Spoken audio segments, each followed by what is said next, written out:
ಕಾದಂಬರಿ ವಾಣಿಯ ಸಮಸ್ಯೆ. ಲೇಖಕರು ಕೊಡಗಿನ ಗೌರಮ್ಮ. ಇಂದು ಆ ದಿನ ಬೆಳಿಗ್ಗೆ ಎದ್ದು ಹೊರಗೆ ಬರುವಾಗ ಬಹಳ ವರ್ಷಗಳಿಂದ ಖಾಲಿಯಾಗಿದ್ದ ನೆರೆಮನೆಗೆ ಯಾರೋ ಒಕ್ಕಲು ಬಂದಿದ್ದಂತೆ ತೋರಿತು. ಮನೆಯ ಎದುರೊಂದು ಸಾಮಾನು ತುಂಬಿದ ಲಾರಿ ನಿಂತಿತ್ತು. ಒಳಗಿನಿಂದ ಮಾತುಗಳು ಕೇಳಿಸುತ್ತಿದ್ದವು. 5-6 ವರ್ಷಗಳಿಂದ ಖಾಲಿ ಬಿದ್ದಿದ್ದ ಆ ಮನೆಗೆ ಬಂದವರು ಯಾರು ಎಂದು ತಿಳಿದುಕೊಳ್ಳುವ ಕುತೂಹಲಕ್ಕಿಂತಲೂ ಹೆಚ್ಚಾಗಿ ಇಂದುವಿಗೆ ಬೇಸರವಾಯಿತು. ನೆರೆಮನೆ ಅಜ್ಜಿ ಹೋದರೆ ಕರು ಕಟ್ಟಲು ಸ್ಥಳವಾಯಿತು ಎನ್ನುವ ಸ್ವಭಾವ ಇಂದುವಿನದಲ್ಲವಾದರೂ ಆ ಮನೆಗೆ ಒಕ್ಕಲು ಬಂದುದರಿಂದ ಅವಳಿಗೆ ಸಂತೋಷಕ್ಕಿಂತ ವ್ಯಸನವೇ ಹೆಚ್ಚಾಯಿತು ಎಂದರೆ ತಪ್ಪಾಗಲಾರದು. ಅವಳಿಗೆ ಹಾಗಾಗಲು ಕಾರಣವೂ ಇತ್ತು. ಇಂದು ಹುಟ್ಟುವ ಮೊದಲೇ ತಂದೆಯನ್ನೂ ಹುಟ್ಟುವಾಗ ತಾಯಿಯನ್ನು ಕಳೆದುಕೊಂಡು ದಾಯಾದಿಗಳ ಮನೆಯಲ್ಲಿ ಎಲ್ಲರಿಗೂ ಹೊರೆಯಾಗಿ ಬೆಳೆದವಳು. ಇಷ್ಟೇ ಸಾಲದು ಎಂದೇನೋ ಮದುವೆಯಾಗಿ 6 ತಿಂಗಳಾಗುವ ಮೊದಲೇ ವೈಧವ್ಯ ಬೇರೆ ಪ್ರಾಪ್ತವಾಗಿ ಹೋಗಿತ್ತು. ಅವಳೀಗ ವಾಸಿಸುತ್ತಿರುವ ಆ ಪುಟ್ಟ ಮನೆಯೇ ಅವಳಿಗೆ ಒಂದಾನೊಂದು ಕಾಲದಲ್ಲಿ ಮದುವೆಯಾಗಿತ್ತು ಎಂಬುದರ ಗುರುತು. ತಾನು ಬದುಕುವುದು ಅಸಂಭವ ಎಂದು ತಿಳಿದಾಗ ಅವಳ ಗಂಡ ಅವಳ ಹೆಸರಿಗೆ ಮಾಡಿಟ್ಟಿದ್ದ ಸ್ವಲ್ಪ ಹಣವು ಆ ಮನೆಯೂ ಸಿಕ್ಕಿ ಇಂದುವಿನ ಜೀವನವೇನೂ ಇತರರ ಹಂಗಿಲ್ಲದೆ ಸುಸೂತ್ರವಾಗಿ ಸಾಗುತ್ತಿತ್ತು. ಆ ಮನೆ ಎಂದರೆ ಅವಳಿಗೆ ಬಲು ಪ್ರೀತಿ. ಅದನ್ನು ಸುಂದರವಾಗಿಟ್ಟುಕೊಳ್ಳುವುದೊಂದೇ ಅವಳ ಜೀವನದ ಗುರಿ. ತಾನು ತನ್ನದು ಎಂಬುದಕ್ಕೆ ಎಡೆಯಿಲ್ಲದೆ ಬೆಳೆದು ಬೇಸತ್ತ ಅವಳಿಗೆ ಆ ಮನೆಯ ಮೇಲೆ ಅಷ್ಟೊಂದು ಪ್ರೀತಿ ಇದ್ದುದೇನೂ ಆಶ್ಚರ್ಯವಲ್ಲ. ಒಂದು ವೇಳೆ ಅವಳು ಜೀವನದಲ್ಲಿ ಸ್ವಲ್ಪವಾದರೂ ಸುಖವನ್ನು ಕಂಡಿದ್ದರೆ ಅದು ಆ ಮನೆಯಲ್ಲಿಯೇ. ಗಂಡ ಸತ್ತು ಹೋದರೆ ತನ್ನ ಜೀವನವೇ ಹಾಳಾಯಿತು ಎಂಬ ತಿಳುವಳಿಕೆ ಬರುವ ಮೊದಲೇ ಅವಳ ಗಂಡ ಸತ್ತು ಹೋಗಿದ್ದ. ಮದುವೆಯಲ್ಲಿ ಅವನ ಮುಖ ಕಂಡವಳು ಮತ್ತೊಮ್ಮೆ ನೋಡಿದ್ದು ಅವನು ಸತ್ತ ಮೇಲೆ. ಹಾಗೆ ನೋಡುವುದಾದರೆ ಅವನು ಸತ್ತ ಮೇಲೆಯೇ ಅವಳ ಜೀವನ ಕೊಂಚ ಸುಖಮಯವಾಯಿತೆನ್ನಬೇಕು. ಏಕೆಂದರೆ ಅವಳಿಗಾಗಿ ಅವನಿಟ್ಟಿದ್ದ ಧನದ ಲೋಭದಿಂದ ಮನೆಯವರ ಪ್ರೀತಿ ಅವಳ ಮೇಲೆ ಹೆಚ್ಚಾಯಿತು. ಆದರೆ ಇಂದುವಿಗೆ ಬುದ್ಧಿ ಬಂದು ವಿಷಯ ತಿಳಿದ ಮೇಲೆ ತಾನೇ ಬೇರೆಯಾಗಿ ಸ್ವತಂತ್ರವಾಗಿರಲು ಬಯಸಿದಳು. ಅವಳ ಮೇಲಲ್ಲದಿದ್ದರೂ ಅವಳ ಹಣದ ಮೇಲಿನ ಪ್ರೀತಿಯಿಂದ ಮನೆಯವರು ತರುಣಿಯಾದ ನೀನೊಬ್ಬಳೇ ಒಂದು ಮನೆಯಲ್ಲಿರುವುದು ಸರಿಯಲ್ಲ ಎಂದು ಎಷ್ಟೋ ಹೇಳಿದರೂ ಇಂದು ಮಾತ್ರ ತನ್ನ ನಿಶ್ಚಯವನ್ನು ಬದಲಾಯಿಸಲಿಲ್ಲ. ಇದು 6 ವರ್ಷಗಳ ಹಿಂದಿನ ಮಾತು. ಆಗ ಅವಳಿಗೆ 20 ವರ್ಷ ವಯಸ್ಸು. ಅವಳು ಊರು ಬಿಟ್ಟು ಆ ಮನೆಗೆ ಬರುವಾಗಲೇ ನೆರೆಮನೆ ಖಾಲಿಯಿತ್ತು. ಅಂದಿನಿಂದ ಇಂದಿನವರೆಗೂ ಇಂದುವಿಗೆ ತನ್ನ ಮನೆಯ ಹಿತ್ತಲಷ್ಟೇ ಸ್ವತಂತ್ರವಾಗಿ ನೆರೆಮನೆಯ ಹಿತ್ತಲಿಗೂ ಹೋಗಿ ಬರುವುದು ವಾಡಿಕೆಯಾಗಿ ಹೋಗಿತ್ತು. ಕಾಲಕ್ರಮದಲ್ಲಿ ಮುರಿದು ಹೋಗಿದ್ದ ಮಧ್ಯದ ಬೇಲಿಯನ್ನು ಸಹ ಕಟ್ಟಿಸುವ ಅವಶ್ಯಕತೆ ಅವಳಿಗೆ ತೋರಿಬರಲಿಲ್ಲ. ಅವಳದು ಏಕಾಂತವನ್ನು ಬಯಸುವ ಜೀವ. ಹುಟ್ಟಿದಂದಿನಿಂದ ತನ್ನವರು ತನ್ನದು ಎಂಬ ಅಭಿಮಾನವಿಲ್ಲದೆ ಒಂಟಿಯಾಗಿ ಬೆಳೆದಿದ್ದ ಅವಳಿಗೆ ಸ್ವತಂತ್ರವಾದ ಮೇಲೂ ಬೇರೆಯವರ ಸಹವಾಸ, ಸ್ನೇಹ, ಪ್ರೀತಿಗಳು ಅಗತ್ಯವಾಗಿ ಕಾಣಬರಲಿಲ್ಲ. ಹಾಗೊಮ್ಮೆ ಅವಶ್ಯವೆಂದು ತೋರಿದ್ದರೂ ತಾನಾಗಿ ಇನ್ನೊಬ್ಬರ ಸ್ನೇಹವನ್ನು ಕೋರದಷ್ಟು ಸಂಕೋಚವುಳ್ಳ ಪ್ರಕೃತಿ ಅವಳದು. ಆದ್ದರಿಂದಲೇ ತಾನೇ ತಾನಾಗಿದ್ದ ಅವಳಿಗೆ ನೆರೆಮನೆಗೆ ಒಕ್ಕಲು ಬಂದಿರುವುದು ತಿಳಿದಾಗ ಸಂತೋಷವಾಗದಿರುವುದು ಆಶ್ಚರ್ಯವೇನಲ್ಲ. ತನ್ನ ಏಕಾಂತಕ್ಕೆ ಭಂಗ ಬರುವುದೆಂದುಕೊಂಡು ಇಂದು ಒಳಗೆ ಹೋದವಳು ಆ ದಿನ ಮತ್ತೆ ಹಿತ್ತಲ ಕಡೆಗೆ ಹೋಗಲೇ ಇಲ್ಲ. ಮರುದಿನ ಇಂದು ಮುರಿದ ಬೇಲಿಯನ್ನು ಸರಿಮಾಡಿಸುತ್ತಿದ್ದಾಗ ನೆರೆಮನೆಯ ಹಿತ್ತಲ ಬಾವಿಯ ಹತ್ತಿರ ತನ್ನ ಪ್ರಾಯದ ಹೆಂಗಸೊಬ್ಬಳನ್ನು ನೋಡಿದಳು. ಅವಳು ಇವಳನ್ನು ನೋಡಿ ಮುಗುಳ್ನಕ್ಕಳು. ಆ ನಗುವಿನ ಪ್ರತಿಬಿಂಬ ಇಂದುವಿನ ಮೋರೆಯಲ್ಲೂ ಮೂಡಿತು. ಸರಿ, ಮತ್ತೆರಡು ದಿನಗಳ ಕೆಲಸವಿದ್ದರೂ ಆ ದಿನದ ತರುವಾಯ ಬೇಲಿಯ ಕೆಲಸವು ಮುಂದುವರಿಯಲೇ ಇಲ್ಲ. ಈ ರೀತಿ ನಗುವಿನಿಂದ ಮೊದಲಾದ ಇಂದು ಮತ್ತು ನೆರೆಮನೆಯ ವಾಣಿಯ ಪರಿಚಯವು 1 ವಾರ ತುಂಬುವುದರೊಳಗೆ ಸ್ನೇಹದ ದಾರಿ ಹಿಡಿದಿತ್ತು. ಯಾರ ಸ್ನೇಹವನ್ನೂ ಬಯಸದ ಇಂದುವಿಗೆ ವಾಣಿಯ ವಿಷಯದಲ್ಲಿ ತನ್ನಲ್ಲಿ ಮೂಡಿದ್ದ ಆದರವನ್ನು ನೋಡಿ ಆಶ್ಚರ್ಯವಾಗುತ್ತಿತ್ತು. ವಾಣಿಯೇನೋ ಆ ಊರಿಗೆ ಹೊಸಬಳು. ಯಾರೊಬ್ಬರ ಗುರುತು ಪರಿಚಯವೂ ಅವಳಿಗಿರಲಿಲ್ಲ. ದಿನ ಬೆಳಗಾದರೆ ನೆರೆಮನೆಯ ಇಂದುವಿನ ಮುಖವೇ ಅವಳಿಗೆ ಮೊದಲು ಕಾಣುತ್ತಿತ್ತು. ಹೀಗಾಗಿ ವಾಣಿಗೆ ಆ ಪರಿಚಯ ಕ್ರಮೇಣ ಸ್ನೇಹವಾಗಿ ಬದಲಾದುದು ಆಶ್ಚರ್ಯದ ಮಾತಲ್ಲ. ಆದರೆ ಅಂತಹ ಸಹಜ ಸ್ನೇಹದ ಸುಳಿವನ್ನೇ ಅರಿಯದ ತನ್ನ ಹೃದಯದಲ್ಲೂ ಆ ಸ್ನೇಹ ಪ್ರತಿಫಲಿಸುತ್ತದೆ ಎಂಬುದು ಮಾತ್ರ ಇಂದುವಿಗೆ ತಿಳಿದಿರಲಿಲ್ಲ. ಆ ಮನೆಯಲ್ಲಿ ವಾಣಿ ಮತ್ತು ಅವಳ ಗಂಡ ರತ್ನ ಇಬ್ಬರೇ ಇದ್ದರು. ರತ್ನ ಆ ಊರಿಗೆ ಹೊಸದಾಗಿ ವರ್ಗವಾಗಿ ಬಂದ ಡಾಕ್ಟರ್. ಊರಿಗೆ ಒಬ್ಬನೇ ಡಾಕ್ಟರ್ ಆದುದರಿಂದ ಊಟ ತಿಂಡಿಗೂ ಬಿಡುವಿಲ್ಲದಷ್ಟು ಕೆಲಸ ಅವನಿಗೆ. ವಾಣಿಗಂತೂ ಮನೆಯೊಳಗೆ ಒಬ್ಬಳೇ ಇರಲು ಬೇಸರವಾಗುತ್ತಿತ್ತು. ಆದ್ದರಿಂದ ಅವಳ ಮುಕ್ಕಾಲು ಭಾಗ ಸಮಯವೆಲ್ಲ ಇಂದುವಿನ ಮನೆಯಲ್ಲೇ ಕಳೆಯುತ್ತಿತ್ತು. ಇಂದುವು 1-2 ಸಾರಿ ಅವಳ ಮನೆಗೆ ಹೋಗಿ ಬಂದಿದ್ದಳು. ಇಂದು ಮೊಟ್ಟಮೊದಲು ವಾಣಿಯ ಮನೆಗೆ ಹೋದಾಗ ಬಟ್ಟೆ ಬರೆ, ಪಾತ್ರೆ ಪದಾರ್ಥಗಳೆಲ್ಲ ಮನೆ ತುಂಬಾ ಅಸ್ತವ್ಯಸ್ತವಾಗಿ ಬಿದ್ದಿದ್ದವು. ವಾಣಿ ಏನೋ ಹೊಸದಾಗಿ ಬಂದುದರಿಂದ ಮನೆಯನ್ನಿನ್ನೂ ವ್ಯವಸ್ಥಿತ ರೀತಿಗೆ ತರಲು ಸಮಯವಾಗಲಿಲ್ಲ ಎಂದು ಹೇಳಿದರು. ತನ್ನ ಮನೆಯನ್ನು ಸದಾ ಸುವ್ಯವಸ್ಥಿತ ರೀತಿಯಲ್ಲಿಟ್ಟುಕೊಂಡಿದ್ದ ಇಂದುವಿಗೆ ಬಂದು 15 ದಿನಗಳಾದರೂ ಇನ್ನೂ ಸಮಯವಾಗಿಲ್ಲವೇ ಎಂದು ಆಶ್ಚರ್ಯವಾಯಿತು. ಆ ದಿನ ಅವುಗಳನ್ನೆಲ್ಲ ಸರಿಮಾಡಿಡಲು ಅವಳು ವಾಣಿಗೆ ನೆರವಾದಳು. ಮಧ್ಯಾಹ್ನ 2 ಗಂಟೆಗೆ ಕೆಲಸ ಶುರು ಮಾಡಿದ್ದರೂ ಎಲ್ಲವನ್ನೂ ಸರಿಯಾಗಿ ಜೋಡಿಸುವಾಗ ಕತ್ತಲಾಗುವ ಸಮಯವಾಗಿತ್ತು. ಅಂತೂ ಎಲ್ಲಾ ಮುಗಿಯುವಾಗ ಮನೆಯು ಸ್ವಚ್ಛವಾಗಿ ಸುಂದರವಾಗಿ ತೋರಿತು. ಈ ಕೆಲಸದಲ್ಲಿ ವಾಣಿಗೆ ಇಂದು ನೆರವಾದಳು ಎನ್ನುವುದಕ್ಕಿಂತ ಇಂದುವಿಗೆ ವಾಣಿ ನೆರವಾದಳು ಎಂದರೆ ಸರಿಯಾಗಬಹುದು. ಏಕೆಂದರೆ ಮುಕ್ಕಾಲು ಕೆಲಸ ಮಾಡಿದವಳು ಇಂದು. ಯಾವ ಪದಾರ್ಥವನ್ನು ಎಲ್ಲೆಲ್ಲಿ ಇಡಬೇಕು, ಹೇಗೆ ಇಟ್ಟರೆ ಹೆಚ್ಚು ಸುಂದರವಾಗಿ ತೋರಬಹುದು ಎಂದು ಆಲೋಚಿಸಿ ಸರಿಮಾಡಿ ಎಣಿಯಾಗಿಟ್ಟವಳು ಇಂದು. ಇಂದುವಿಗೆ ಹೊರಲಾರದ ದೊಡ್ಡ ವಸ್ತುಗಳನ್ನು ಎತ್ತಿಡಲು ಸಹಾಯ ಮಾಡುವುದು ಅಥವಾ ಅವಳು ಕೇಳಿದ ಸಾಮಾನುಗಳನ್ನು ತಂದುಕೊಡುವುದು ಮಾತ್ರ ವಾಣಿ ಮಾಡಿದ ಕೆಲಸ. ಅಂತೂ ಅವರ ಕೆಲಸ ಮುಗಿಯುವಾಗ ಮನೆಯು ಹೊಸ ಕಳೆ ತಳೆದಿತ್ತು. ವಾಣಿಗಂತೂ ರೂಪೇ ಬದಲಾದ ತನ್ನ ಮನೆಯನ್ನು ನೋಡಿ ಹಿಡಿಸಲಾರದಷ್ಟು ಆಶ್ಚರ್ಯ ಮತ್ತು ಆನಂದ. ಅವಳದು ಜನ್ಮತಃ ಉದಾಸೀನ ಪ್ರವೃತ್ತಿ. ಯಾವ ಕೆಲಸವನ್ನಾದರೂ ನಾಳೆ ಮಾಡಿದರಾಯ್ತು ಎನ್ನುವ ಪ್ರಕೃತಿ. ನಾಳೆ ಎಂದು ಯಾವಾಗಲೂ ಅವಳ ಕೆಲಸಗಳು ಮುಂದಕ್ಕೆ ಹೋಗುತ್ತಿದ್ದವು. ಆದ್ದರಿಂದಲೇ ಸಹಜವಾಗಿಯೇ ಅವಳ ಮನೆ ಎಂದು ಅಂದಿನಷ್ಟು ಸುಂದರವಾಗಿ ಕಂಡಿರಲಿಲ್ಲ. ಆ ದಿನ ಸಾಯಂಕಾಲ ರತ್ನ ಸ್ವಲ್ಪ ಬೇಗನೆ ಬಂದ. ಅವನಿಗೂ ತನ್ನ ಮನೆಯ ಸುವ್ಯವಸ್ಥಿತ ರೂಪವನ್ನು ನೋಡಿ ಆಶ್ಚರ್ಯವಾಗದಿರಲಿಲ್ಲ. ಆದರೆ ಕಾಫಿ ಕುಡಿದು ಮುಗಿಯುವ ಮೊದಲೇ ಮನೆಯ ಈ ಬದಲಾವಣೆಗೆ ಕಾರಣಳಾದವಳು ನೆರೆಮನೆಯ ಇಂದು ಎಂದು ವಾಣಿಯ ಬಾಯಿಯಿಂದ ತಿಳಿಯಿತು. ಅದನ್ನು ಕೇಳಿ ನನ್ನ ವಾಣಿಯೂ ಗೃಹ ಕಾರ್ಯಗಳಲ್ಲಿ ಇಷ್ಟೇ ಆಸಕ್ತಿ ವಹಿಸುವಂತಾಗಿದ್ದರೆ ಎಷ್ಟು ಚೆನ್ನಾಗಿತ್ತು ಎಂದು ರತ್ನನಿಗೆ ಅನ್ನಿಸಿತು. ತನ್ನ ಬಯಕೆಗಳು ಪೂರ್ತಿಯಾಗುವುದು ತಾನು ಬಯಸಿದಷ್ಟು ಸುಲಭವಲ್ಲ ಎಂಬುದು ಅವನ 5 ವರ್ಷಗಳ ದಾಂಪತ್ಯ ಜೀವನದ ಅನುಭವವಾಗಿತ್ತು. ಆದರೂ ರತ್ನನಿಗೆ ಹಾಗಾಗಿದ್ದರೆ ಚೆನ್ನ, ಹೀಗಾಗಿದ್ದರೆ ಚೆನ್ನ ಎಂದು ಅಂದುಕೊಳ್ಳದಷ್ಟು ನಿರಾಶೆಯಂತೂ ಆಗಿರಲಿಲ್ಲ. ರತ್ನ ಕೆಲಸ ತೀರಿಸಿ ದಣಿದು ಬರುವಾಗ ವಾಣಿ ಇಂದುವಿನ ಮನೆಯಲ್ಲಿ ಹರಟೆ ಹೊಡೆಯುತ್ತಾ ಕುಳಿತು ಬಿಡುತ್ತಿದ್ದಳು. ರತ್ನ ಬಂದ ಮೇಲೆ ಅವಳು ಓಡಿ ಹೋಗಿ ಕಾಫಿ ಮಾಡಬೇಕು. ಅಷ್ಟರೊಳಗೆ ರತ್ನನನ್ನು ಕರೆಯಲು ಯಾರಾದರೂ ಬಂದೇ ಬಿಡುತ್ತಿದ್ದರು. ಎಷ್ಟೋ ಸಾರಿ ಅವನು ಏನನ್ನೂ ಸೇವಿಸದೆಯೇ ಹಾಗೆಯೇ ಹೊರಟು ಹೋಗಬೇಕಾಗುತ್ತಿತ್ತು. ಆಮೇಲೆ ಸ್ವಲ್ಪ ಹೊತ್ತು ಅಯ್ಯೋ ಬೇಗನೆ ಕಾಫಿ ತಿಂಡಿ ಮಾಡಿಟ್ಟಿರಬೇಕಿತ್ತು ಎಂದು ವಾಣಿ ನೊಂದುಕೊಳ್ಳುತ್ತಿದ್ದಳು. ಅದು ನಿಜವೂ ಇರಬಹುದು. ಆದರೆ ಆ ಪಶ್ಚಾತ್ತಾಪ ಸ್ವಲ್ಪ ಹೊತ್ತು ಮಾತ್ರ. ಮರುದಿನ ಮತ್ತೆ ಯಥಾಪ್ರಕಾರ. ರತ್ನನ ಬಟ್ಟೆಬರೆಗಳು ಅಷ್ಟೇ. ಅವನಿಗೆ ಬೇಕಾದಷ್ಟು ಬಟ್ಟೆಗಳಿದ್ದರೂ ಸರಿಯಾದ ಸಮಯಕ್ಕೆ ಒಂದು ಟೈ ಕೂಡ ಸಿಗುವುದು ಕಷ್ಟವಾಗುತ್ತಿತ್ತು. ಮದುವೆಯಾದ ಹೊಸತರಲ್ಲಿ ರತ್ನನಿಗೆ ನವಪ್ರಣಯದ ಭರದಲ್ಲಿ ವಾಣಿಯ ಈ ಕುಂದುಕೊರತೆಗಳೊಂದು ತಿಳಿಯದಿದ್ದರೂ ದಿನಗಳು ಕಳೆದಂತೆ ಅವನಿಗೆ ನನ್ನ ವಾಣಿ ಹೀಗೇಕೆ ಅನ್ನಿಸದೆ ಹೋಗುತ್ತಿರಲಿಲ್ಲ. ಆದರೆ ಅವಳ ಪಶ್ಚಾತ್ತಾಪದಿಂದ ಕೂಡಿದ ಮುಖ ಮತ್ತು ತುಂಬಿದ ಕಣ್ಣುಗಳನ್ನು ನೋಡುವಾಗ ಅವನಿಗೆ ಏನನ್ನೂ ಅನ್ನಲು ತೋಚದೆ ಅವಳನ್ನು ಸಮಾಧಾನಪಡಿಸಿ ನಗಿಸಿ ತಾನೂ ನಲಿಯುತ್ತಿದ್ದ. ಇನ್ನು ಮುಂದೆ ಹೀಗೆ ಮಾಡಬೇಡವೆಂದು ಹೇಳಿ ಸ್ವಲ್ಪ ಕೋಪಿಸಿಕೊಂಡು ವಾಣಿಗೆ ಬುದ್ಧಿ ಕಲಿಸಬೇಕೆನ್ನುವ ಅವನ ಪ್ರಯತ್ನಗಳೆಲ್ಲವೂ ಇದೇ ರೀತಿಯ ಅಂತ್ಯವನ್ನು ಕಾಣುತ್ತಿದ್ದವು. ದಿನ ಕಳೆದಂತೆ ಮತ್ತು ಅವರ ಸ್ನೇಹ ಬೆಳೆದಂತೆ ವಾಣಿಯ ಈ ರೀತಿಯ ಅಲಕ್ಷ್ಯತನ ಇಂದುವಿಗೆ ತಿಳಿಯದಿರಲಿಲ್ಲ. ಒಂದು ವೇಳೆ ಇಂದುವಿಗೆ ತಿಳಿಯದಿದ್ದರೂ ಹೀಗೇನಾದರೂ ನಡೆದಾಗಲೆಲ್ಲ ವಾಣಿ ಇಂದುವಿನೆದುರು ತಾನೇ ಹೇಳಿಕೊಳ್ಳುತ್ತಿದ್ದಳು. ತನ್ನ ತಿಳಿಗೇಡಿತನವನ್ನು ಹಳಿದುಕೊಳ್ಳುತ್ತಿದ್ದಳು. ಮೊದಮೊದಲು ಇಂದು ವಾಣಿಯನ್ನು ಸಮಾಧಾನಪಡಿಸುತ್ತಿದ್ದಳು. ಆದರೆ ಯಾವಾಗಲೂ ಅವಳ ಪ್ರಕೃತಿಯೇ ಹೀಗೆಂದು ತಿಳಿದ ಮೇಲೆ ಮಾತ್ರ ಇಂದುವಿಗೆ ರತ್ನನಂತಹ ಗಂಡನನ್ನು ಪಡೆದು ಅವನನ್ನು ಸುಖವಾಗಿ ಇಟ್ಟುಕೊಳ್ಳಲಾರಳಲ್ಲ ಈ ವಾಣಿ ಎಂದು ಆಶ್ಚರ್ಯವಾಯಿತು. ಅವನು ತನ್ನ ಪತಿಯಾಗಿದ್ದರೆ ತಾನು ಹೇಗೆ ನಡೆದುಕೊಳ್ಳುತ್ತಿದ್ದೆ ಎಂದು ಒಮ್ಮೆ ನಿಟ್ಟುಸಿರು ಬಿಟ್ಟಳು. ಮತ್ತೆ ಥೂ ಹುಚ್ಚು ಯೋಚನೆ ಎಂದುಕೊಳ್ಳುತ್ತಾ ಮೋಡ ಮುಚ್ಚಿದ ನಗುವೊಂದನ್ನು ಬೀರಿದಳು. ಒಂದು ದಿನ ಬೆಳಿಗ್ಗೆ ಸುಮಾರು 11 ಗಂಟೆಯ ಹೊತ್ತಿನಲ್ಲಿ ಇಂದು ಅಡುಗೆ ಮಾಡುತ್ತಿರುವಾಗ ವಾಣಿ ಬಂದಳು. ಇಂದುವಿನ ಮನೆಗೆ ವಾಣಿ ಬರುವುದಕ್ಕೆ ಸಮಯಗಳ ಕಟ್ಟುನಿಟ್ಟಿರಲಿಲ್ಲ. ಬೆಳಿಗ್ಗೆ ಎದ್ದಾಗಿನಿಂದ ರಾತ್ರಿ ಮಲಗುವ ತನಕ ಆ ಮನೆಯಿಂದ ಈ ಮನೆಗೆ, ಈ ಮನೆಯಿಂದ ಆ ಮನೆಗೆ ಓಡಾಡುವುದು ಅವಳ ಪದ್ಧತಿಯಾಗಿತ್ತು. ಅವಳು ಬಂದು ಹೋಗುವುದರಲ್ಲಿ ವಿಶೇಷವೇನೂ ಇರಲಿಲ್ಲ. ಆದರೆ ಆ ದಿನದ ವಾಣಿಯ ಭೇಟಿ ಇಂದುವಿನ ಶಾಂತ ಜೀವನದ ಪ್ರವಾಹವನ್ನು ಅಲ್ಲೋಲಕಲ್ಲೋಲ ಮಾಡಲು ಕಾರಣವಾಯಿತು. ವಾಣಿ ಬಂದಿದ್ದು ಯಾವುದೋ ಹೆಚ್ಚಿನ ಕೆಲಸಕ್ಕೇನೂ ಅಲ್ಲ. ಸಾರಿಗೆ ಬೇಳೆ ಬೇಯಲು ಹಾಕಿ ಅದು ಬೇಯುವ ತನಕ ಸುಮ್ಮನೆ ಕಾಲ ಕಳೆಯಲು ಇಂದುವಿನ ಮನೆಗೆ ಹರಟೆ ಹೊಡೆಯಲು ಬಂದಿದ್ದಳಷ್ಟೇ. ಮಧ್ಯಾಹ್ನದ ಮೇಲೆ ತುಂಬಾ ಕೆಲಸವಿದ್ದ ರತ್ನ ಬೇಗನೆ ಊಟ ಮುಗಿಸಿ ಹೋಗಬೇಕೆಂದು ಆ ದಿನ ಮನೆಗೆ ಬೇಗ ಬಂದ. ಮನೆಯಲ್ಲಿ ವಾಣಿ ಇರಲಿಲ್ಲ. ಒಂದೆರಡು ಬಾರಿ ಕೂಗಿದರೂ ಪ್ರತ್ಯುತ್ತರ ಬರಲಿಲ್ಲ.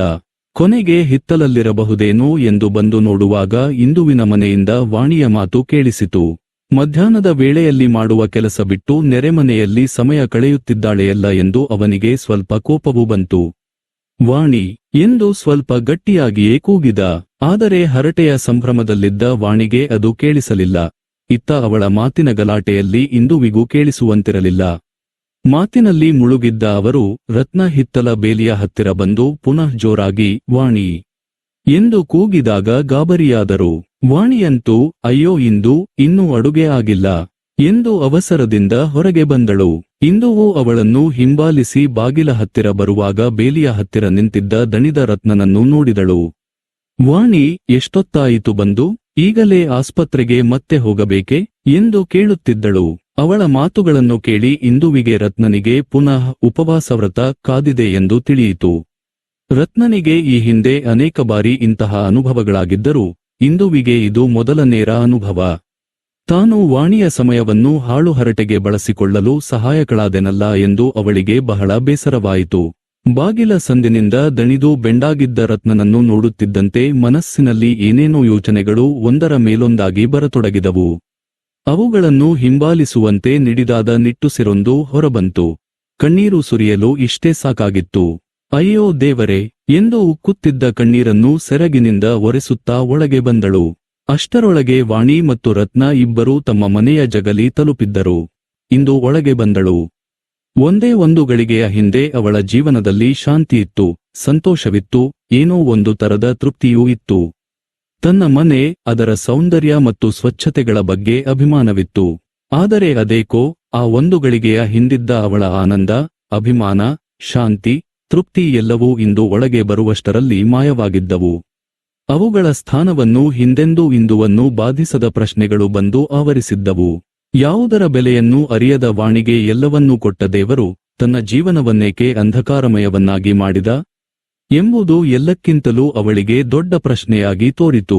ಎಷ್ಟು ಯೋಚಿಸಿದರೂ ಉತ್ತರ ದೊರೆಯದ ಈ ಪ್ರಶ್ನೆಗಳಲ್ಲೇ ತಲ್ಲೀನಳಾದ ಇಂದು ಅಂದು ಸಾಯಂಕಾಲ ಪುನಃ ವಾಣಿ ಬರುವ ತನಕವೂ ಕುಳಿತಲ್ಲಿಂದ ಎದ್ದಿರಲಿಲ್ಲ. ಮಾಡಿಟ್ಟಿದ್ದ ಅಡುಗೆಯೂ ಹಾಗೆಯೇ ಇತ್ತು. ವಾಣಿಯ ದೀನ ಮುಖಮುದ್ರೆಯನ್ನು ನೋಡಿ ಹಿಂದೆ ಮರುಕಗೊಳ್ಳುತ್ತಿದ್ದ ಇಂದುವಿಗೆ ಅಂದು ಅವಳ ಅಳುಮೋರೆಯನ್ನು ನೋಡಿ ಸ್ವಲ್ಪ ಸಂತೋಷವೇ ಆಯಿತು. ದೇವರು ತನಗೊಬ್ಬಳಿಗೆ ದುಃಖವನ್ನು ಮೀಸಲಾಗಿರಿಸಬೇಕೇಕೆ?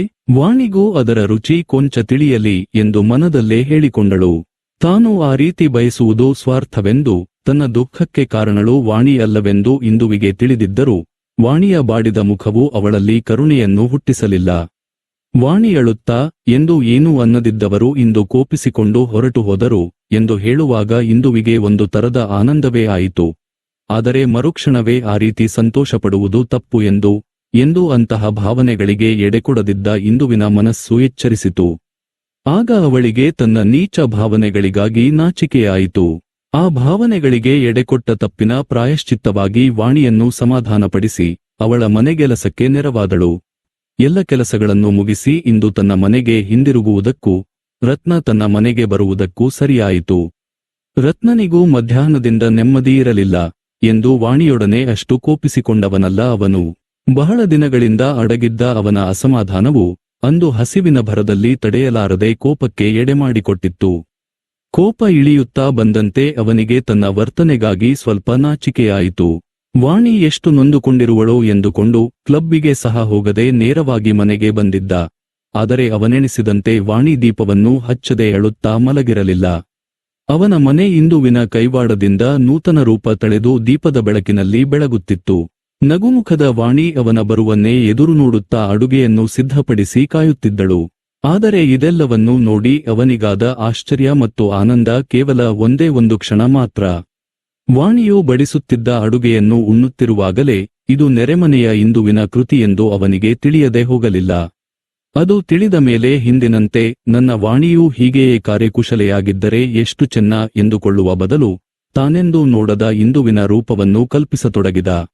ಅವನನ್ನು ಮೆಚ್ಚಿಸಬೇಕೆಂದು ಆ ದಿನ ವಾಣಿಯು ಆಡಿದ ಮಾತುಗಳೆಲ್ಲವೂ ಅವನಿಗೆ ಬಲು ದೂರದಿಂದ ಕೇಳಿಸಿದಂತಿದ್ದವು. ಅವನ ಈ ಮೌನವನ್ನು ಕಂಡು ವಾಣಿ ಬೆಳಿಗ್ಗೆಯಿಂದಲೂ ಊಟವಿಲ್ಲದೆ ಇವರು ಬಹಳ ದಣಿದಿದ್ದಾರೆ ಎಂದು ಮನದಲ್ಲಿಯೇ ಮರುಗಿದಳು. ಇನ್ನು ಮುಂದೆಂದೂ ಹೀಗಾಗಲು ಬಿಡುವುದಿಲ್ಲ ಎಂದು ಪ್ರತಿಜ್ಞೆ ಮಾಡಿಕೊಂಡಳು. ಹಿಂದೆ ಎಷ್ಟೋ ಸಾರಿ ವಾಣಿ ಇದೇ ರೀತಿಯ ಪ್ರತಿಜ್ಞೆಗಳನ್ನು ಮಾಡಿಕೊಂಡಿದ್ದರೂ ಅವುಗಳಾವುವೂ ನೆರವೇರಿರಲಿಲ್ಲ. ಆದರೆ ಈ ಸಾರಿ ದಿನ ಬೆಳಗಾದರೆ ಇಂದು ಕೆಲಸಕ್ಕೆ ನೆರವಾಗುತ್ತಿದ್ದರಿಂದ ವಾಣಿಗೆ ಪ್ರತಿಜ್ಞಾ ಪಾಲನೆಯೂ ಕಷ್ಟವಾಗಿ ತೋರಲಿಲ್ಲ. ನಿಜವಾಗಿ ನೋಡಿದರೆ ಇಂದುವೇ ಆ ಪ್ರತಿಜ್ಞೆಯನ್ನು ಪಾಲಿಸುವವಳಾಗಿದ್ದಳು. ಯೋಚನೆಗಳಿಗೆ ಎಡೆಕೊಡಬಾರದೆಂದು ಇಂದು ತನ್ನ ಹೆಚ್ಚಿನ ಸಮಯವನ್ನು ವಾಣಿಯ ಗೃಹಕೃತ್ಯಗಳಿಗಾಗಿ ವಿನಿಯೋಗಿಸತೊಡಗಿದಂದಿನಿಂದ ಅವರ ಗೃಹ ಕಾರ್ಯಗಳು ಸುಸೂತ್ರವಾಗಿ ನಡೆಯತೊಡಗಿದವು. ತನ್ನ ಮನೆಯಲ್ಲಾದ ಈ ಮಾರ್ಪಾಡನ್ನು ರತ್ನ ಗಮನಿಸದಿರಲಿಲ್ಲ. ದಿನ ಕಳೆದಂತೆ ತಾನೆಂದೂ ನೋಡದಿದ್ದ ಇಂದುವಿನ ಕಾರ್ಯಕುಶಲತೆಗಾಗಿ ಅವನ ಮೆಚ್ಚುಗೆಯೂ ಬೆಳೆಯತೊಡಗಿತು. ಮನೆಯ ಪ್ರತಿಯೊಂದು ವಸ್ತುವಿನ ಸುವ್ಯವಸ್ಥಿತ ಶಿಸ್ತಿನಲ್ಲಿಯೂ ಅವನಿಗೆ ಇಂದುವಿನ ನೆನಪಾಗುತ್ತಿತ್ತು. ಅವಳನ್ನು ಅವನು ಪ್ರತ್ಯಕ್ಷವಾಗಿ ನೋಡಿರದಿದ್ದರೂ ಅವಳ ಕೆಲಸಗಳನ್ನು ನೋಡಿಯೇ ಅವಳದೊಂದು ಚಿತ್ರವನ್ನು ಕಲ್ಪಿಸಿಕೊಂಡಿದ್ದನು. ಅವನ ಆ ಕಾಲ್ಪನಿಕ ಇಂದುವು ಒಬ್ಬ ಆದರ್ಶ ಸ್ತ್ರೀಯಾಗಿದ್ದಳು. ಸುಯೋಗ್ಯ ಗೃಹಿಣಿಯಾಗಲು ಬೇಕಾದ ಎಲ್ಲಾ ಸುಗುಣಗಳ ಜೊತೆಗೆ ಅವಳಿಗೆ ಅಪೂರ್ವ ಸೌಂದರ್ಯವೂ ಇತ್ತು. ಆದರೆ ಅದೇಕೋ ಇಷ್ಟೆಲ್ಲಾ ಸುಂದರವಾಗಿ ಚಿತ್ರಿಸಿದ ಆ ಇಂದುವಿನ ಮೋರೆಯಲ್ಲಿ ನಗುವಿರಲಿಲ್ಲ. ಅವಳ ಕಣ್ಣುಗಳಲ್ಲಿ ಹಾಸ್ಯವಿರಲಿಲ್ಲ. ಬಹುಶಃ ಯಾವಾಗಲೂ ನಗುನಗುತ್ತಿರುವ ವಾಣಿಯನ್ನು ನೋಡುತ್ತಿದ್ದುದರಿಂದಲೇನೋ ಅವಳಿಗಿಂತ ಎಲ್ಲಾ ರೀತಿಯಲ್ಲೂ ಭಿನ್ನವಾದ ಇಂದುವಿನ ಮುಖದಲ್ಲಿ ನಗುವಿರಬಾರದೆಂದು ಅವನು ಹಾಗೆ ಚಿತ್ರಿಸಿರಬಹುದು. ಮೊದಮೊದಲು ಅವಳ ಕೆಲಸಗಳನ್ನು ಮೆಚ್ಚಿ ಇಷ್ಟೊಂದು ಕಾರ್ಯಕುಶಲೆಯಾದ ಇಂದು ಹೇಗಿರಬಹುದು ಎನ್ನುವ ಕುತೂಹಲದಿಂದ ಅವಳ ಚಿತ್ರವನ್ನು ಮನದೊಳಗೆ ರೂಪಿಸತೊಡಗಿದ್ದ ರತ್ನನಿಗೆ ಬರಬರುತ್ತಾ ಅವಳನ್ನು ಸದಾ ಕಲ್ಪಿಸಿಕೊಳ್ಳುವುದೇ ಒಂದು ಹವ್ಯಾಸವಾಗಿ ಹೋಯಿತು. ಒಮ್ಮೊಮ್ಮೆ ತುಂಬಾ ಕೆಲಸದ ಮಧ್ಯದಲ್ಲೂ ಅವನಿಗೆ ಇಂದುವಿನ ಯೋಚನೆ ಬಂದುಬಿಡುತ್ತಿತ್ತು. ತಾನು ಪ್ರಯತ್ನಿಸದಿದ್ದರೂ ತಾನಾಗಿಯೇ ಮೂಡುವ ಅವಳ ಯೋಚನೆ ಮತ್ತು ರೂಪಗಳಿಗಾಗಿ ಅವನಿಗೆ ಆಶ್ಚರ್ಯವಾಗುತ್ತಿತ್ತು. ಇದೆಂತಹ ಭ್ರಾಂತಿ ಎಂದು ತನ್ನ ಮೇಲೆ ತನಗೆ ಸ್ವಲ್ಪ ಕೋಪವೂ ಬರುತ್ತಿತ್ತು. ಆದರೆ ಇದೆಲ್ಲವೂ ವಾಣಿಯ ಪ್ರತಿಜ್ಞೆಗಳಂತೆ ಸ್ವಲ್ಪ ಹೊತ್ತಿಗೆ ಮಾತ್ರ ಸೀಮಿತವಾಗಿತ್ತು. ಇತರರ ಅಸಾಧ್ಯ ರೋಗಗಳನ್ನು ತನ್ನ ಔಷಧಿಗಳ ಬಲದಿಂದ ವಾಸಿಮಾಡುತ್ತಿದ್ದ ರತ್ನನಿಗೆ ಕೊನೆಗೆ ಇಂದುವನ್ನು ಚಿತ್ರಿಸುವ ಈ ರೋಗದಿಂದ ಪಾರಾಗುವುದು ಅಸಾಧ್ಯವಾಗಿ ತೋರಿತು. ಏನೇ ಮಾಡಿದರೂ ತನ್ನ ಮನೋರಾಜ್ಯದಿಂದ ಮಾಸದ ಇಂದುವಿನ ಕಾಲ್ಪನಿಕ ರೂಪವನ್ನು ಸಂಪೂರ್ಣವಾಗಿ ಅಳಿಸಿಹಾಕಲು ಅವನಿಗೆ ತೋರಿದ ಒಂದೇ ಒಂದು ಉಪಾಯವೆಂದರೆ ಅವಳನ್ನು ಪ್ರತ್ಯಕ್ಷವಾಗಿ ನೋಡಿಬಿಡುವುದು. ತಾನು ಚಿತ್ರಿಸಿದಷ್ಟು ಸುಂದರವಾಗಿರದ ಅವಳನ್ನು ಸ್ವತಃ ನೋಡಿದರೆ ತನ್ನ ಭ್ರಾಂತಿ ದೂರಾಗಬಹುದೆಂದು ಅವನಿಗೆ ಅನ್ನಿಸಿತು. ರತ್ನನಿಗೆ ಇಂದುವನ್ನು ಪ್ರತ್ಯಕ್ಷವಾಗಿ ಕಾಣುವುದು ಕಷ್ಟದ ಮಾತಾಗಿರಲಿಲ್ಲ. ತಾನು ಮನೆಯಲ್ಲಿಲ್ಲದ ವೇಳೆಯಲ್ಲೆಲ್ಲ ಅವಳು ತನ್ನ ಮನೆಗೆ ಬರುವಳೆಂಬುದು ಅವನಿಗೆ ಗೊತ್ತಿದ್ದ ವಿಷಯ. ಅನಿರೀಕ್ಷಿತವಾಗಿ ತಾನು ಮನೆಗೆ ಬಂದರೆ ಅವಳು ಕಾಣಸಿಗುವಳೆಂದು ಅವನಿಗೆ ತಿಳಿದಿತ್ತು. ಹಾಗಾಗಿ ಒಂದು ದಿನ ಸಾಯಂಕಾಲ ಮನೆಗೆ ಬರಲು ತಡವಾಗುವುದೆಂದು ಹೇಳಿ ಹೋದವನು 3 ಗಂಟೆ ಆಗುವ ಮೊದಲೇ ಮನೆಗೆ ಬಂದ. ತನ್ನ ನಿರೀಕ್ಷೆಯಂತೆ ಇಂದು ಮನೆಯಲ್ಲಿರುವಳು ಎಂಬುದು ಬಾಗಿಲಿಗೆ ಬರುವಾಗಲೇ ಒಳಗೆ ನಡೆಯುತ್ತಿದ್ದ ಸಂಭಾಷಣೆಯಿಂದ ಅವನಿಗೆ ತಿಳಿಯಿತು. ನಿಧಾನವಾಗಿ ಒಳಗೆ ಹೋದ. ನಡುಮನೆಯ ಮೇಜಿನ ಮೇಲೆ ಬಿದ್ದಿದ್ದ ಅವನ ಒಂದು ಮೂಟೆ ಬಟ್ಟೆಗಳನ್ನು ಇಸ್ತ್ರಿ ಮಾಡಿ ಮಡಿಸುತ್ತಾ ಬಾಗಿಲಿಗೆ ಬೆನ್ನು ಹಾಕಿ ನಿಂತಿದ್ದಳು ಇಂದು. ವಾಣಿ ಅದೇ ಮೇಜಿನ ಒಂದು ತುದಿಯಲ್ಲಿ ಕಾಲುಗಳನ್ನು ಇಳಿಬಿಟ್ಟುಕೊಂಡು ಕುಳಿತು ಮಾತಿನ ಸಂಭ್ರಮದಲ್ಲಿ ಮೈಮರೆತಿದ್ದಳು. ಬಾಗಿಲ ಹತ್ತಿರವೇ 5-6 ನಿಮಿಷಗಳಿಂದ ರತ್ನ ನಿಂತಿದ್ದರೂ ಇಬ್ಬರಿಗೂ ಅವನು ಬಂದುದು ತಿಳಿಯಲಿಲ್ಲ. ಮಾತಿನ ಮಳೆ ಸುರಿಸುತ್ತಿದ್ದ ತನ್ನ ಹೆಂಡತಿಯನ್ನು, ಕೆಲಸದಲ್ಲಿ ಮುಳುಗಿದ್ದರೂ ಅವಳಿಗೆ ಸಮಯೋಚಿತವಾದ ಉತ್ತರಗಳನ್ನು ನೀಡುತ್ತಿದ್ದ ಇಂದುವನ್ನು ರತ್ನ ಒಟ್ಟಿಗೆ ನೋಡಿದ. ಅವರಿಬ್ಬರ ನಡುವಿನ ಅಜಗಜಾಂತರ ವ್ಯತ್ಯಾಸವನ್ನು ಕಂಡು ಇಂದುವಿನ ಚಿತ್ರವನ್ನು ಸಂಪೂರ್ಣವಾಗಿ ಅಳಿಸಿಹಾಕಬೇಕೆಂದು ಬಂದಿದ್ದವನು ಅದನ್ನು ಹೊಸದಾಗಿ ಚಿತ್ರಿಸತೊಡಗಿದ. ಹೌದು, ಅವನ ಕಾಲ್ಪನಿಕ ಇಂದುವಿನ ಅಪ್ರತಿಮ ಸೌಂದರ್ಯವು ನಿಜವಾದ ಇಂದುವಿಗಿಲ್ಲದಿದ್ದರೂ ಅವಳ ಕಾರ್ಯತತ್ಪರತೆಯು ಆ ಕೊರತೆಯನ್ನು ತುಂಬಿಕೊಟ್ಟಿತು. 5, 10, 15 ನಿಮಿಷಗಳಾದರೂ ರತ್ನ ನಿಂತಲ್ಲಿಂದ ಕದಲಲಿಲ್ಲ. ಈ ಮಧ್ಯೆ ವಾಣಿ ಅದೇಕೋ ಬಾಗಿಲ ಕಡೆ ತಿರುಗಿದವಳು ರತ್ನನನ್ನು ನೋಡಿ, ಏನು ಇಷ್ಟೊಂದು ಬೇಗ? ಸಿನಿಮಾಕ್ಕೆ ಹೋಗೋದಕ್ಕೋ ಎನ್ನುತ್ತಾ ಮೇಜಿನಿಂದ ಕೆಳಗಿಳಿದಳು. ಆಗಲೇ ಇಂದುವಿಗೂ ಯಾರೋ ಬಂದಿರುವುದರ ಅರಿವಾಯಿತು. ಅವನ ಆಕಸ್ಮಿಕ ಭೇಟಿಯಿಂದ ಅಪ್ರತಿಭಳಾದ ಅವಳು ಫಕ್ಕನೆ ಇಸ್ತ್ರಿ ಪೆಟ್ಟಿಗೆಯನ್ನು ಕೆಳಗಿಟ್ಟು ತಿರುಗಿದಳು. ಸರಿ, ರತ್ನನ ಮನಸ್ಸಿನ ಚಿತ್ರದಲ್ಲಿ ಬಾಕಿ ಉಳಿದಿದ್ದ ಮುಖವು ಈಗ ಪೂರ್ಣವಾಯಿತು. ತಿರುಗಿದ ಇಂದು ಎವೆಯಿಕ್ಕದೆ ತನ್ನ ಮುಖ ನೋಡುತ್ತಿದ್ದ ರತ್ನನನ್ನು ಕಂಡು ಸಂಕೋಚಗೊಂಡಳು. ಮಾಡುತ್ತಿದ್ದ ಕೆಲಸವನ್ನು ಅಷ್ಟಕ್ಕೆ ಬಿಟ್ಟು ಹಿತ್ತಲ ಬಾಗಿಲಿನ ಮೂಲಕ ತನ್ನ ಮನೆಗೆ ನಡೆದೇ ಬಿಟ್ಟಳು. ರತ್ನ ಬಂದಿದ್ದಾನೆಂಬ ಸಂಭ್ರಮದಲ್ಲಿದ್ದ ವಾಣಿ ಅವನನ್ನು ಪ್ರಶ್ನೆ ಕೇಳುವ ತವಕದಲ್ಲಿ ಇಂದುವನ್ನು ತಡೆಯಲೂ ಇಲ್ಲ. ಮತ್ತೆ 1.5 ಗಂಟೆಯ ತರುವಾಯ ಇಂದುವನ್ನು ತಮ್ಮೊಡನೆ ಸಿನಿಮಾಕ್ಕೆ ಕರೆದುಕೊಂಡು ಹೋಗುವ ಸಲುವಾಗಿ ವಾಣಿ ಅವಳ ಮನೆಗೆ ಹೋದಾಗ ಇಂದು ತಲೆನೋವೆಂದು ಮಲಗಿದ್ದಳು. ವಾಣಿ ಸಿನಿಮಾಕ್ಕೆ ಬಾ ಎಂದು ಮಾಡಿದ ಬಲವಂತವೆಲ್ಲವೂ ವ್ಯರ್ಥವಾಯಿತು. ನಿಜಕ್ಕೂ ಅವಳಿಗೆ ತಲೆನೋವಿದ್ದದ್ದೇನೋ ಹೌದು. ಆದರೆ ಆ ತಲೆನೋವು ಬರಲು ಕಾರಣ ಬಗೆಹರಿಯದ ಒಂದು ಸಮಸ್ಯೆ ಎಂಬುದು ಮಾತ್ರ ವಾಣಿಗೆ ತಿಳಿಯಲಿಲ್ಲ. ಒಂದು ವೇಳೆ ಅದು ತಿಳಿದಿದ್ದರೆ ಅವಳು ಸಿನಿಮಾಕ್ಕೆ ಹೊರಟು ನಿಂತಿದ್ದ ರತ್ನನನ್ನು ಇಂದುವಿನ ಮನೆಗೆ ಕರೆತರುತ್ತಿರಲಿಲ್ಲ. ಸಿನಿಮಾವನ್ನು ನೋಡಿಯಾದರೂ ಇಂದುವಿನ ಚಿತ್ರವು ಮನಸ್ಸಿನಿಂದ ಅಳಿಸಿಹೋಗಬಹುದೆಂದು ಭಾವಿಸಿ ರತ್ನವಾಣಿಯ ಇಚ್ಛೆಯಂತೆ ಹೊರಟಿದ್ದ. ಆದರೆ ಅಷ್ಟಕ್ಕೆ ಹುಡುಗಾಟಿಕೆಯ ವಾಣಿ ಸುಮ್ಮನಾಗದೆ ಇಂದುವನ್ನು ಕರೆದುಕೊಂಡು ಹೋಗೋಣ ಎಂದು ರತ್ನ ತಡೆಯುತ್ತಿದ್ದಂತೆಯೇ ಅವಳನ್ನು ಕರೆತರಲು ಓಡಿದಳು. ವಾಣಿ ಹಿಂತಿರುಗುವಾಗ ಇಂದು ಅವಳ ಜೊತೆಯಲ್ಲಿಲ್ಲದ್ದನ್ನು ಕಂಡು ರತ್ನನಿಗೆ ಸಮಾಧಾನವಾಯಿತು. ಆದರೆ ವಾಣಿ ಬಂದು ಇಂದುವನ್ನು ಸ್ವಲ್ಪ ನೋಡಿ ಔಷಧಿ ಮಾಡಿಕೊಡಿ ಎಂದು ಕೇಳಿದಾಗ ಅವನಿಗೆ ಅವಳ ಹುಡುಗಾಟಿಕೆ ಕಂಡು ಕೋಪ ಬಂತು. ಸ್ವಲ್ಪ ತಲೆನೋವಾದರೆ ಏನಂತೆ, ಒಂದು ಆಸ್ಪಿರಿನ್ ಮಾತ್ರೆ ಕೊಟ್ಟು ಬೇಗ ಬಾ, ಹೊತ್ತಾಗಿ ಹೋಗುತ್ತದೆ ಎಂದು ಸ್ವಲ್ಪ ಒರಟಾಗಿಯೇ ಹೇಳಿದ. ಬೇರೆ ಸಮಯದಲ್ಲಾಗಿದ್ದರೆ ಇಂದುವನ್ನು ನೋಡಿ ಔಷಧಿ ಕೊಡಲು ಅವನಿಗೆ ಯಾವ ಅಭ್ಯಂತರವೂ ಇರುತ್ತಿರಲಿಲ್ಲ. ದಿನ ಬೆಳಗಾದರೆ ನೋಡುವ ಇತರ ರೋಗಿಗಳ ಗುಂಪಿಗೆ ಅವಳು ಸೇರಿಹೋಗುತ್ತಿದ್ದಳು. ಆದರೆ ಆ ಕ್ಷಣದಲ್ಲಿ ಇಂದುವನ್ನು ಮರೆಯಬೇಕೆಂದು ತಾನು ಯತ್ನಿಸುತ್ತಿರುವಾಗ ಅವಳ ಮನೆಗೆ ಹೋಗಿ ಔಷಧಿ ಮಾಡಿಕೊಡಬೇಕೆಂದು ಬಲವಂತಪಡಿಸುತ್ತಿದ್ದ ವಾಣಿಯ ಮಾತುಗಳು ಅವನಿಗೆ ಅಸಹ್ಯವೆನಿಸಿದವು. ಇದು ವಾಣಿಯ ಹುಡುಗಾಟಿಕೆಯ ಸರಳ ಬುದ್ಧಿಗೆ ತಿಳಿಯುವುದು ಹೇಗೆ? ಒಂದೇ ಸಮನಾಗಿ ಹಠಮಾಡಿ ಕೊನೆಗೂ ರತ್ನನನ್ನು ಇಂದುವಿನ ಮನೆಗೆ ಎಳೆದೊಯ್ದಳು. ಒಂದೇ ದಿನದಲ್ಲಿ ಕೆಲವೇ ಗಂಟೆಗಳ ಅಂತರದಲ್ಲಿ ಅದು ಅವಳ ಮನೆಯಲ್ಲೇ ರೋಗಿಯ ಅವಸ್ಥೆಯಲ್ಲಿ ಇಂದುವನ್ನು ಪುನಃ ನೋಡುವ ಪ್ರಸಂಗ ಬರಬಹುದೆಂದು ರತ್ನ ಎಂದೂ ಯೋಚಿಸಿರಲಿಲ್ಲ. ಅದರಲ್ಲೂ ತಾನು ಇನ್ನೊಮ್ಮೆ ಅವಳನ್ನು ನೋಡುವಾಗ ಅವಳು ಅಳುತ್ತಿರುವುದನ್ನು ಕಾಣಬಹುದು ಎಂಬುದು ಅವನು ಕನಸಿನಲ್ಲೂ ಊಹಿಸದ ಮಾತು. ಹೌದು, ಇಂದು ಅಳುತ್ತಿದ್ದಳು. ಬಿಕ್ಕಿ ಬಿಕ್ಕಿ ಚಿಕ್ಕ ಮಕ್ಕಳಂತೆ ಅಳುತ್ತಿದ್ದಳು. ತಲೆನೋವಿನ ಬಾಧೆಗಾಗಿ ತಾನು ಅಳುತ್ತಿಲ್ಲ ಎಂಬುದು ಅವಳಿಗೆ ಗೊತ್ತಿದ್ದರೂ ಅಳುವಿನ ಆ ನೈಜ ಕಾರಣ ಮಾತ್ರ ಅವಳಿಗೆ ತಿಳಿಯದಷ್ಟು ಸೂಕ್ಷ್ಮವಾಗಿತ್ತು. ವಾಣಿ ಮೊದಲನೆಯ ಸಾರಿ ಬಂದು ಹೋದ ತರುವಾಯ ಅವಳ ಅಳು ಶುರುವಾಗಿತ್ತು. ಸುತ್ತಲೂ ಬಂದು ನೋಡುವವರು ಯಾರೂ ಇಲ್ಲವೆಂಬ ಧೈರ್ಯದಿಂದಲೇ ಅವಳ ಅಳು ನಿರಾತಂಕವಾಗಿ ಸಾಗಿತ್ತು. ತಾನು ಅಳುತ್ತಿರುವುದನ್ನು ಯಾರೂ ಗಮನಿಸುವುದಿಲ್ಲ ಎಂದು ಅವಳು ಎಣಿಸಿದ್ದಳು. ಆದರೆ ವಾಣಿ ಸಿನಿಮಾಕ್ಕೆ ಹೋಗದೆ ರತ್ನನನ್ನು ತನ್ನ ಮನೆಗೆ ಕರೆದುಕೊಂಡು ಬರುವಳೆಂದು ಅವಳಿಗೆ ಹೇಗೆ ತಾನೇ ಗೊತ್ತಾಗಬೇಕು? ಅವಳ ಅಳುವಿಗೆ ವಾಣಿ ಮತ್ತು ರತ್ನ ಇಬ್ಬರಿಗೂ ಕಂಡ ಒಂದೇ ಒಂದು ಕಾರಣ ಅವಳ ಅಸಾಧ್ಯವಾದ ತಲೆನೋವು. ಎಷ್ಟು ಅಕಸ್ಮಾತ್ತಾಗಿ ಇಂದುವಿನ ಅಳು ಶುರುವಾಗಿತ್ತೋ, ರತ್ನ ಮತ್ತು ವಾಣಿಯರನ್ನು ಕಂಡೊಡನೆ ಅಷ್ಟೇ ಬೇಗನೆ ಅದು ನಿಂತು ಹೋಯಿತು. ಚಿಕ್ಕ ಮಕ್ಕಳಂತೆ ತಾನು ಅಳುವುದನ್ನು ಅವರು ನೋಡಿಬಿಟ್ಟರಲ್ಲ ಎಂದು ಅವಳಿಗೆ ಸಂಕೋಚವಾಗಿ ಭೂಮಿಗಿಳಿದು ಹೋದಂತಾಯಿತು. ಅದರಲ್ಲೂ ತನಗೆ ಹೇಳದೆಯೇ ವಾಣಿ ರತ್ನನನ್ನು ಕರೆದುಕೊಂಡು ಬಂದಳಲ್ಲ ಎಂಬ ಮುಜುಗರ ಬೇರೆ. ರತ್ನನಿಗೂ ಅಷ್ಟೇ. ಅಳುತ್ತಿರುವ ಇಂದುವನ್ನು ನೋಡಿ ಮನಸ್ಸಿನ ಬೇರೆಲ್ಲಾ ಯೋಚನೆಗಳು ಮಾಯವಾಗಿ ಸಣ್ಣ ಮಕ್ಕಳನ್ನು ಸಂತೈಸುವಂತೆ ಅವಳನ್ನು ಸಮಾಧಾನಪಡಿಸಬೇಕೆಂದು ಅನ್ನಿಸಿತು. ಆದರೆ ಪಕ್ಕದಲ್ಲೇ ನಿಂತಿದ್ದ ವಾಣಿಯೂ ಮತ್ತು ಕಳೆದ 4 ವರ್ಷಗಳಿಂದ ರೋಗಿಗಳನ್ನು ನೋಡಿ ರೂಢಿಯಾಗಿದ್ದ ಅಭ್ಯಾಸಬಲವೂ ಅವನನ್ನು ಎಚ್ಚರಿಸಿದವು. ಮನದೊಳಗೆ ಯೋಚನೆಗಳ ಯುದ್ಧವೇ ನಡೆಯುತ್ತಿದ್ದರೂ ಹೊರಗೆ ಗಂಭೀರವಾಗಿ ಅವಳ ಹಣೆ ಮುಟ್ಟಿ ಪರೀಕ್ಷಿಸಿದ. ಮತ್ತೆ ವಾಣಿಯ ಕಡೆ ತಿರುಗಿ, ಜ್ವರವೂ ಇದೆ ಎಂದ.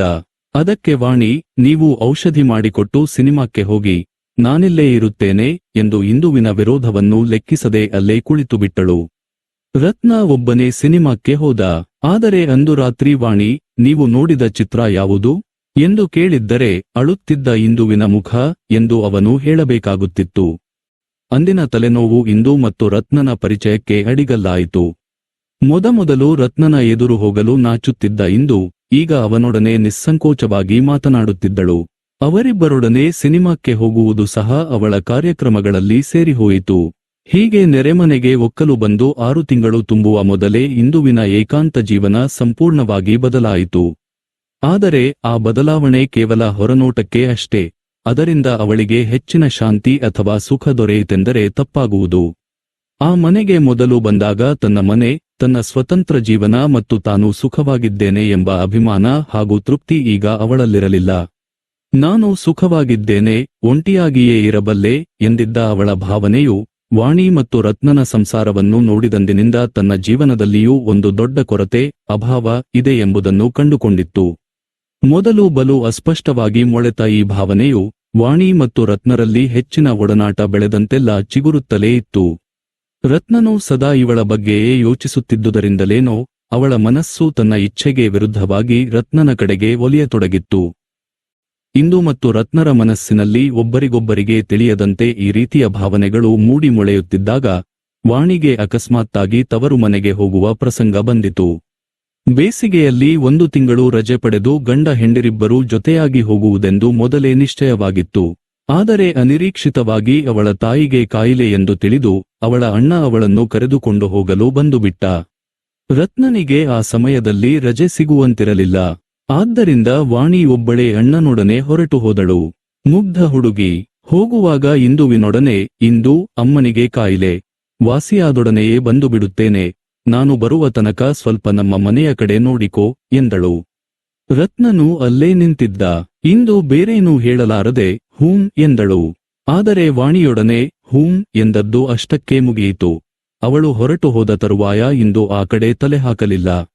ಅವಳು ಸ್ವಭಾವತಃ ಪಾಪಭೀರು. ಸಮಾಜದ ಕಟ್ಟುಕಟ್ಟಳೆಗಳನ್ನೇ ದೇವರ ನಿಯಮಗಳು ಎಂದು ನಂಬಿ ಬೆಳೆದವಳು. ತನ್ನ ಒಲವು ರತ್ನನ ಕಡೆಗೆ ತಿರುಗಿದೆ ಎಂಬ ಅರಿವಾದಾಗಲೇ ಅವಳಿಗೆ ಬಹಳ ಭಯವಾಗಿತ್ತು. ವಾಣಿ ಹೊರಟು ಹೋದ ಮೇಲಂತೂ ಅವಳ ಭಯವು 10ರಷ್ಟು ಹೆಚ್ಚಾಯಿತು.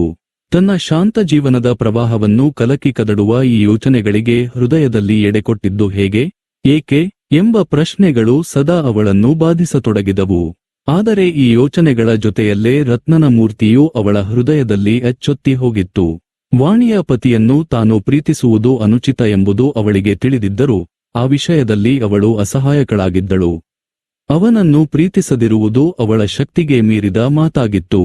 ತನ್ನ ಈ ಅನುಚಿತ ಪ್ರೇಮವು ರತ್ನನಿಗೆ ಎಲ್ಲಿ ತಿಳಿದುಬಿಡುವುದೋ ಎಂಬ ಭಯದಿಂದಲೇ ಅವಳು ವಾಣಿ ಹೊರಟು ಹೋದ ತರುವಾಯ ಆ ಕಡೆ ಸುಳಿಯಲಿಲ್ಲ. ಹಿತ್ತಲಲ್ಲಿದ್ದ ಹೂಗಿಡಗಳ ಆರೈಕೆ ಮಾಡುವುದು ಸಹ ನಿಂತು ಹೋಯಿತು. ತಾನು ಅಲ್ಲಿಗೆ ಹೋದಾಗ ನೆರೆಮನೆಯ ಹಿತ್ತಲಿನಲ್ಲಿ ರತ್ನನ ಭೇಟಿಯಾಗಬಹುದೆಂಬ ಭಯವೇ ಇದಕ್ಕೆ ಕಾರಣವಾಗಿತ್ತು. ಈಗಂತೂ ಕಳೆಯದ ಸಮಯವನ್ನು ಕೊಲ್ಲುವುದಕ್ಕೆ ಇಂದುವಿಗಿದ್ದ ಒಂದೇ ಒಂದು ಸಾಧನವೆಂದರೆ ಭಾವನಾ ಪ್ರಪಂಚದಲ್ಲಿ ಹಗಲುಗನಸುಗಳನ್ನು ಹೆಣೆಯುವುದು ಮತ್ತು ಎಷ್ಟಾದರೂ ಇವೆಲ್ಲ ಕೇವಲ ಕನಸುಗಳೇ ಎಂದು ಸಮಾಧಾನಪಟ್ಟುಕೊಳ್ಳುವುದು. ವಾಣಿ ಇದ್ದಾಗ ಪ್ರತಿದಿನ ಇಂದುವನ್ನು ನೋಡುತ್ತಿದ್ದ ರತ್ನನಿಗೆ ಈಗ ಅವರಿಬ್ಬರೂ ಒಟ್ಟಿಗೆ ಇಲ್ಲದಂತಾದುದರಿಂದ ತುಂಬಾ ಬೇಸರವಾಯಿತು. ಇಂದು ಪ್ರತಿದಿನ ಅವರ ಮನೆಗೆ ಹೋಗುತ್ತಿದ್ದಾಗ ಅವಳು ಹೇಗೆ ತನ್ನ ಹೃದಯವನ್ನು ಸ್ವಲ್ಪ ಸ್ವಲ್ಪವಾಗಿಯೇ ಆಕ್ರಮಿಸಿದ್ದಾಳೆ ಎಂಬ ಅರಿವು ಅವನಿಗೆ ಆದದ್ದೇ ಅವಳು ಒಮ್ಮೆಲೇ ಆ ಕಡೆ ಬರುವುದನ್ನು ನಿಲ್ಲಿಸಿದಾಗ.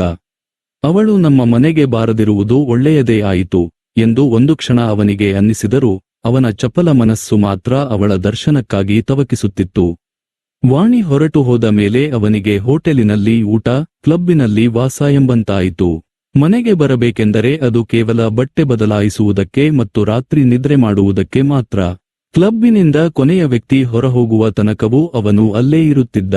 ಆಮೇಲೆ ಹೋಟೆಲಿಗೆ ಹೋಗಿ ಊಟ ಮುಗಿಸಿ ಮನೆ ತಲುಪುವಾಗ ರಾತ್ರಿ 11 ಗಂಟೆ ಮೀರಿರುತ್ತಿತ್ತು. ಆದರೂ ಹಗಲಿನಲ್ಲಿ ಎಂದಾದರೂ ಮನೆಗೆ ಬಂದರೆ ಹಿತ್ತಲ ಕಡೆ ಹೋಗಿ ಇಂದು ಎಲ್ಲಾದರೂ ಕಾಣಸಿಗುತ್ತಾಳೆಯೇ ಎಂದು ನೋಡದೇ ಇರುತ್ತಿರಲಿಲ್ಲ. ವಾಣಿ ಹೋಗಿ 2 ತಿಂಗಳುಗಳಾಗಿದ್ದರೂ ಸದ್ಯದಲ್ಲೇ ಬರುವ ಸೂಚನೆಗಳೇನೂ ಇರಲಿಲ್ಲ. ಒಂದು ದಿನ ಬೆಳಿಗ್ಗೆ ಇಂದು ನೀರು ಸೇದುತ್ತಿರುವಾಗ ರತ್ನ ಹಿತ್ತಲ ಬೇಲಿಯ ಹತ್ತಿರ ಬಂದ. ವಾಣಿ ಹೊರಟು ಹೋದ ಮೇಲೆ ಅದೇ ಅವರು ಮೊದಲ ಬಾರಿ ಒಬ್ಬರನ್ನೊಬ್ಬರು ಮುಖಾಮುಖಿ ನೋಡಿದ್ದು. ವಾಣಿ ಇರುವಾಗ ನಿಸ್ಸಂಕೋಚವಾಗಿ ಮಾತನಾಡಿಕೊಳ್ಳುತ್ತಿದ್ದ ಅವರಿಗೆ ಈಗ ಮಾತನಾಡಲು ಏನೂ ತೋಚಲಿಲ್ಲ.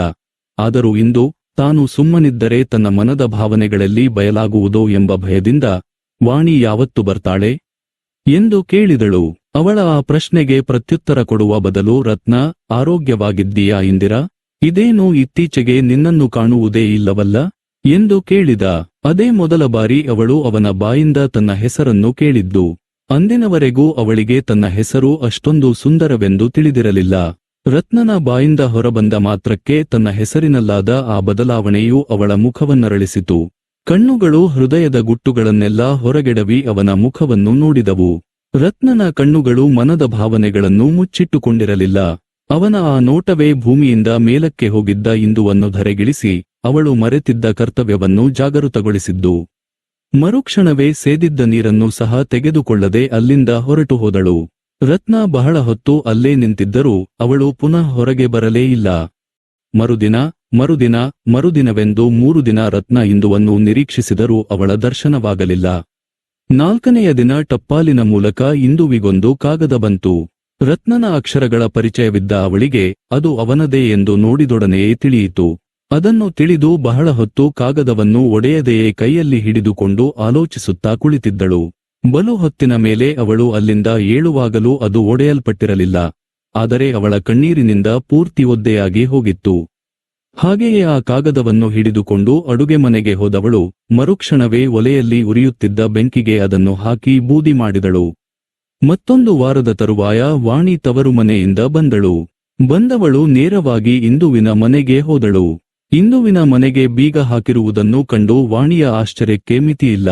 ತನ್ನವರೆಂಬುವರು ಯಾರೂ ಇಲ್ಲದ ಇಂದು ಅದೆಲ್ಲಿಗೆ ಹೋಗಿರಬಹುದು ಎಂದು ಅವಳು ಎದುರು ಮನೆಯಲ್ಲಿ ವಿಚಾರಿಸಿದಳು.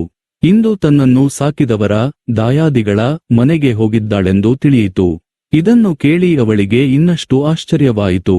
ತಾನೆಂದಿಗೂ ಅವರ ಮನೆಗೆ ಹೋಗುವುದಿಲ್ಲ ಎನ್ನುತ್ತಿದ್ದ ಇಂದು ಈಗೇಕೆ ತಾನಾಗಿ ಅಲ್ಲಿಗೆ ಹೋದಳು ಎಂಬುದನ್ನು ತಿಳಿಯುವುದು ವಾಣಿಯ ಸರಳ ಬುದ್ಧಿಗೆ ಮೀರಿದ ಮಾತಾಗಿತ್ತು. ಕೊನೆಗೂ ಅವಳಿಗೆ ಇಂದುವಿನ ಈ ಆಶ್ಚರ್ಯಕರ ವರ್ತನೆಯ ಕಾರಣ ತಿಳಿಯಲೇ ಇಲ್ಲ.